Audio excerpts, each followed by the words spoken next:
It was a cold Christmas evening, the snow gently falling outside as the glow of the fireplace illuminated the room. The aroma of roasted turkey and spices filled the air, mingling with the laughter and chatter of the family gathered around the dinner table. Everything was perfect, or so it seemed. My brother Lucas sat across from me, his face unusually pale. I could feel the tension in the air. Something was off. I had known my family for years, yet tonight something felt different. The warmth of the holiday couldn't mask the uneasy atmosphere that lingered. The food on my plate seemed tasteless, the clinking of glasses too loud. My eyes met Lucas's, and in that moment I saw it too. Someone, standing in the shadows near the window. "Do you see it too?" Lucas whispered, his voice barely audible over the sound of the conversation around us. I froze. At first I thought it was just a trick of the light, perhaps the reflection of the Christmas tree lights dancing on the glass. But no, the figure was real. It wasn't a reflection. I looked back at him, unsure of what to say. My mind raced, trying to make sense of the strange vision. "What is it? What do you think it is?" I asked quietly, not wanting anyone else to hear. His eyes widened, filled with fear. "I don't know, but I feel like we shouldn't be here." A chill ran down my spine, and for the first time that night, the warmth of the fire seemed inadequate. The laughter of the family, so comforting just moments ago, now felt distant, like it belonged to someone else. The figure remained there, unmoving in the corner of my eye, almost as if it was watching us, but the more I stared, the more it seemed to fade. I glanced around the table, trying to gauge if anyone else had noticed, but no one seemed disturbed. The conversations continued, the clattering of dishes a constant reminder of normalcy, and yet everything felt wrong. I turned back to Lucas, who had his gaze fixed on the spot where the figure had stood. "Do you think we should tell them?" I whispered, but before he could answer, the lights flickered. The room seemed to shift as the lights flickered again, this time for longer, casting eerie shadows that stretched across the walls. The laughter from my family suddenly felt like an intrusion into the stillness that had descended on the room. My heart pounded in my chest, and my breath became shallow as I glanced once more at Lucas. He was staring at the same spot, his face pale, his lips barely moving as he spoke under his breath. "It's gone now, but I can still feel it." I swallowed hard, trying to convince myself that it was just my imagination. But the weight of the moment, the coldness that seemed to seep into my bones, told me otherwise. The figure, whatever it was, had left its mark. Something had shifted in the air, something I couldn't quite grasp. I tried to shake it off, to return to the festive atmosphere, but it felt impossible. The Christmas music in the background sounded hollow, disconnected from the real world. "Do you think it was a ghost?" I asked,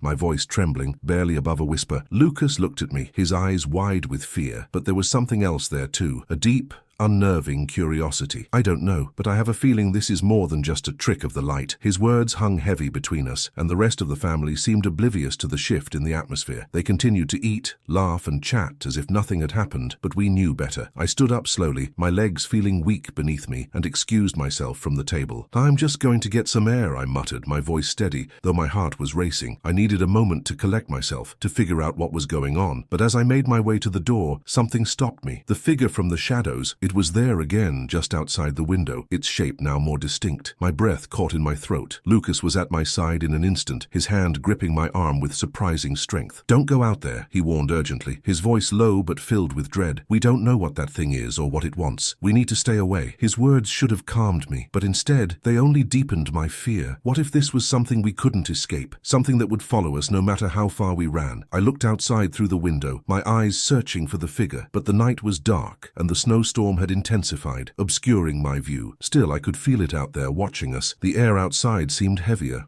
colder, like it was thick with something I couldn't see but could definitely feel. "It's not safe," Lucas said again, and this time there was an edge of desperation in his voice. "We need to tell someone." "I know," I replied, my voice barely audible. "But who do we tell? What if they don't believe us?" The thought of explaining this to anyone, the figure, the strange sensation in the air, the growing fear in my chest, seemed impossible. How could anyone understand something so beyond the ordinary? We stood there for a moment in silence, each of us lost in our own thoughts. The room behind us was filled with the sounds of my family, still going about their evening as if nothing was wrong. I couldn't understand how they could be so unaware of the tension that had descended. I glanced back at the table, where my parents and relatives sat, oblivious to the strange energy that had enveloped the house. It was like they were in another world, one where everything was normal, and there was no creeping sense of dread. "Do you think anyone else has noticed?" I asked quietly, not really expecting an answer. Lucas shook his head, his face grim. "No, but they're not looking." His words made sense. My family was caught up in their own distractions, their own own stories and arguments. They were living in their own little bubble, unaware of what was happening just outside the realm of their perception. I turned back to the window, my heart pounding in my chest. Something was out there, and it wasn't just a trick of the light, it was real. I could feel its presence like a weight pressing down on my chest. The figure outside, was it human, or something else entirely? My mind raced with possibilities, but none of them made sense. The Christmas lights blinked brightly in the distance, casting a warm glow over the yard, but it only made the figure's presence seem more out of place. Suddenly, the wind picked up, howling outside, and the house creaked in response. The figure was no longer visible,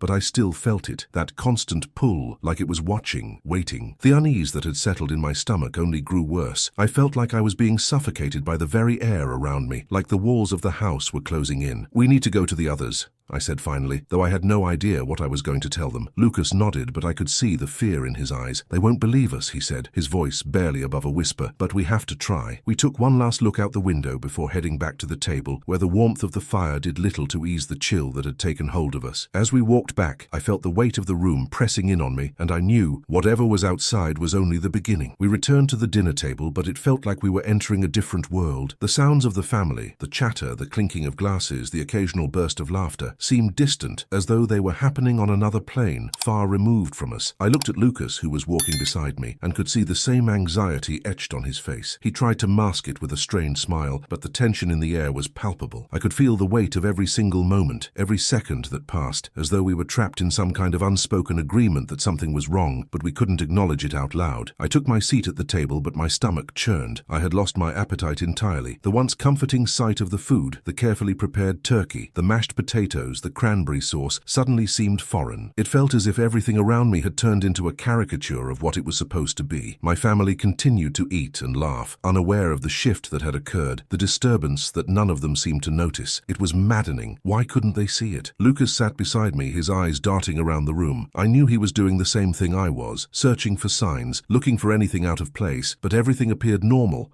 and that only made it worse. It was as if the house had been frozen in time, like a photograph that looked beautiful at first glance, but upon closer inspection revealed cracks and imperfections. The warmth of the fire crackled in the background, but it felt like it was no longer enough to fight off the growing chill inside me. I glanced over at my father, who was seated at the head of the table, gesturing enthusiastically with his hands as he told one of his usual stories. He was so engrossed in his tale, so wrapped up in his own world, that it was almost impossible to imagine that he hadn't noticed the subtle shift in the atmosphere. I envied his oblivion, but the truth was, I didn't know how to explain what was happening. How could I? How could I tell them that something had changed, that we were no longer in control of our own space, our own home? My mother, on the other hand, seemed to be doing her best to ignore the obvious tension. She picked at her food, her eyes flitting nervously around the room as if she could feel it too but didn't want to acknowledge it. Every time she caught my gaze, she quickly looked away, her fingers tightening around the edge of her wine glass. I couldn't help but wonder if she was afraid of what might be lurking in the same shadows I was seeing, but no one spoke a word about it. It was as if we had all collectively agreed to pretend nothing was wrong. My brother Ethan sat across from me, his face buried in his phone, a slight smirk playing at his lips as he typed away, lost in his own world. He didn't notice my tense gaze or the growing unease in the room. To him, it was just another Christmas dinner. He didn't understand that something had shifted. The figure I had seen outside was still haunting my thoughts, and I was sure Lucas felt the same, but no one else had noticed, or at least no one was willing to admit it. "Do you think anyone will believe us?" I asked Lucas under my breath, my voice barely audible over the noise of the table. He turned his head to me, his expression dark, but his eyes filled with the same confusion and fear that I felt. "I don't know," he murmured back, his voice tinged with uncertainty. "But we can't just let it go. We have to do something." I nodded, though I had no idea what we could possibly do. We were trapped in a house full of people who seemed oblivious to everything that was happening, surrounded by warmth and food, but with a cold presence pressing down on us. I wanted to scream, to stand up and tell them everything, but I couldn't find the words. How could I explain something that was impossible to put into words? How could I tell them that we were no longer alone, that something had entered our space, and it wasn't just in our minds? The lights flickered again, this time a little longer than before, casting shadows that seemed to shift in the corners of the room. The table fell silent for just a moment, and I thought for a second that maybe someone else had noticed. But no one said anything, and the sounds of conversation resumed as if nothing had happened. It was maddening. How could they be so unaffected by the strange energy in the room? How could they not feel what was happening? I glanced at Lucas again, and this time he wasn't looking at me. He was staring across the room, his eyes fixed on something I couldn't see. His gaze was intense, like he was trying to pierce pierced through the fabric of the room itself. "Lucas," I whispered, but he didn't respond. It was as if he had entered some kind of trance, his attention drawn to whatever was lurking in the shadows. I followed his gaze, but saw nothing. Suddenly, there was a loud bang from upstairs, followed by the unmistakable sound of something heavy being knocked over. It echoed through the house, and everyone at the table froze. My mother's hand trembled around her glass, her eyes wide with alarm. "What was that?" she asked, her voice sharp. But no one answered, and I could see the tension spread through the room like a virus. No one wanted to acknowledge what was happening, but we all felt it. "I'll go check," my father said after a long pause, standing up with a grunt. His face was set in that stubborn way it always was when he decided something, but I could tell that even he was hesitant. Something in the air had changed, and we all knew it. He made his way toward the staircase, but just as his foot landed on the first step, a loud crash came from the hallway, followed by the sound of a door slamming open. My heart stopped.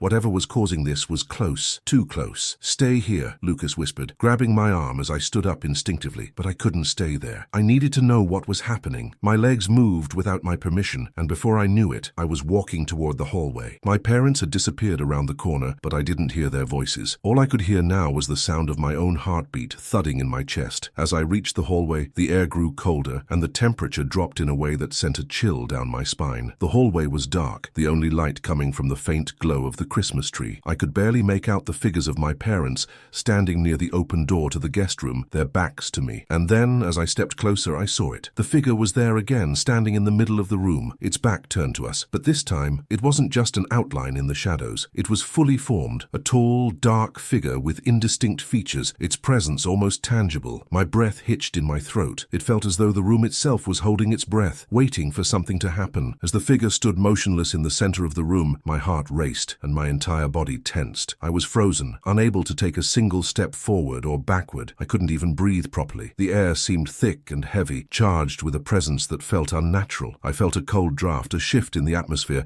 as if the very space itself was bending and warping around me. The figure hadn't moved, yet it seemed to be watching us, or maybe just watching the air, its posture unnervingly still. I glanced back at my parents, standing silently in the doorway, their faces pale. They hadn't spoken, hadn't moved since they saw the figure, and their eyes were wide with the same disbelief I felt. It was like they had been trapped in some kind of trance, unable to process what was happening. My mother gripped my father's arm, her knuckles white, her face etched with fear. My father's eyes were locked on the figure, but there was a tremor in his usually composed demeanor. His jaw was clenched tightly, and I could see his muscles tense as if he were preparing for a fight, but he knew that there was nothing he could do. I took a step forward, my feet dragging heavily across the floor as though some invisible force was trying to hold me back. Every instinct in my body screamed at me to turn around and leave, to run as fast as I could, but I couldn't tear my eyes away from the figure. It stood there, unmoving, as though it had been waiting for us, waiting for this exact moment. I felt a strange pull towards it, a gravitational force that made it impossible to look away. It wasn't human. There was something in the way it stood that made it look almost otherworldly. Its outline was blurred like smoke, shifting and changing with every passing second. "Stay back, please." Lucas's voice was barely a whisper beside me. His hand gripped my arm tightly, pulling me slightly backward, but my eyes were still locked on the figure. "Don't move any closer," he repeated, his voice trembling with fear. He was right. I knew he was. Every part of me screamed to run, to escape this nightmare, but I couldn't. I had to know what it wanted. What was it doing here? Why had it chosen this moment, this Christmas, to appear? The silence in the room was suffocating. My father cleared his throat,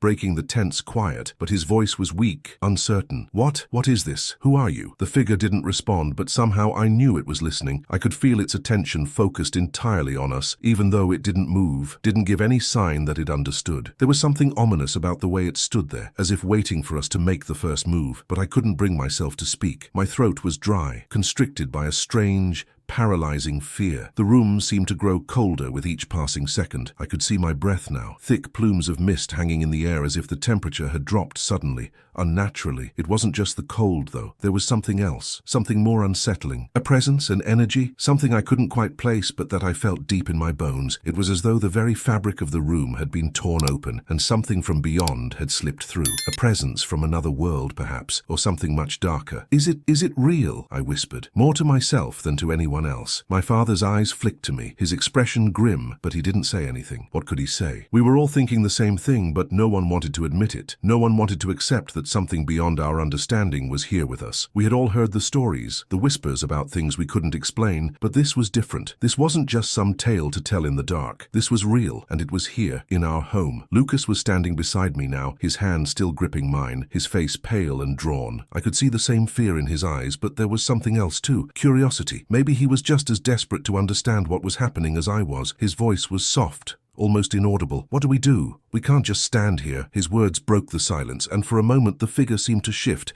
just the slightest movement in its form. It was subtle, but it was enough to make my heart leap into my throat. I could feel the shift in the room, the way the air grew heavier and denser as the figure seemed to respond to us. I wasn't sure if that was a good sign or a bad one. I took another tentative step forward, my feet unsteady, my whole body trembling. Something deep inside me was telling me to stop, to run, but I couldn't. I had to know. I had to find out what this was. "Why are you here?" I asked, my voice breaking the silence again. My question seemed absurd as soon as I said it, but the words had slipped out before I could stop them. The figure remained unmoving, its form shifting like a smoke cloud, but there was no answer, no voice, no response. And then, as if answering a question I hadn't even asked, the lights above flickered once more, a sharp buzzing sound accompanying the sudden blackout. The room was plunged into darkness, the only sound now the pounding of my own heartbeat in my ears. A strange guttural sound echoed from the corner of the room, and I froze. It was the sound of something scraping, moving, shifting, but there was no visible source. I felt the weight of the presence in the room grow heavier, and for the first time, I realized we weren't alone, not in the way I had thought. Whatever was here with us wasn't just observing, it was waiting. The silence was broken by my mother's sharp gasp, followed by the sound of something heavy crashing to the ground. My father cursed under his breath,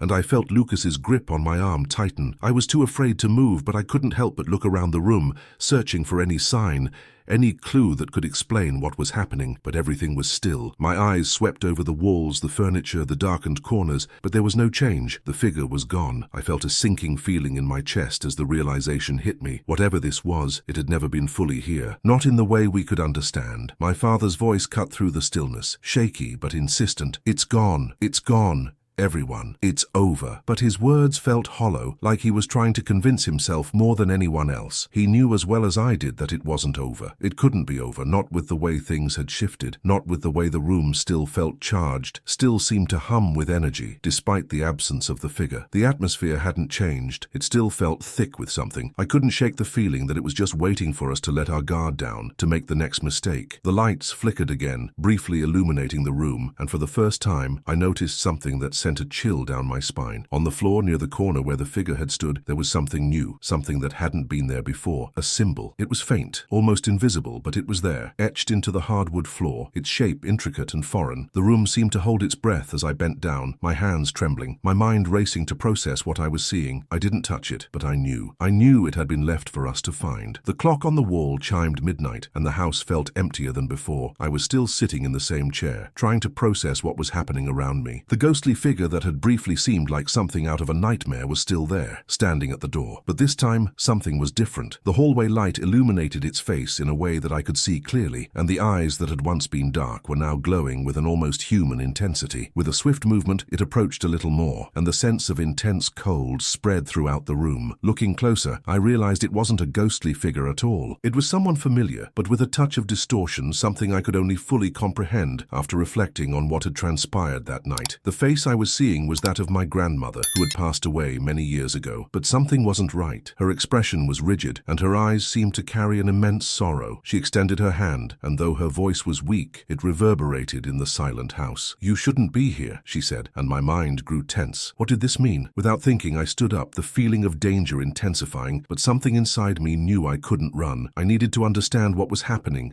to get answers. What did my grandmother want to tell me? Her words still echoed in my mind, and I began to look around as if I might find something that could explain the situation. The walls of the house, usually so familiar, now seemed threatening and distorted, as though the space itself was warping. All I could think was one thing. There was something wrong with the house, and the mystery needed to be unraveled. It was then that I heard the soft sound of a knock coming from one of the closed doors in the house. Before I could react, The door opened on its own, revealing an old room that had never been used. The smell of mildew and dust filled the air, and I could feel a growing tension that made it hard to breathe deeply. Moving cautiously toward the door, I saw a shelf full of old items, many of which belonged to my grandmother. Suddenly, a small, rusted box caught my eye. It was partially covered in dust, but its intricate details couldn't be ignored. Inside, there was what seemed to be a letter, written in a handwriting I immediately recognized as my grandmother's. I pulled the letter out with trembling hands, and as I began to read, the words made sense, but at the same time, they didn't. "The truth is buried where you least expect it," the letter said. I took a deep breath, staring at the yellowed page, and suddenly something crucial came to mind. The story my grandmother always told me about a secret hidden in the house, a secret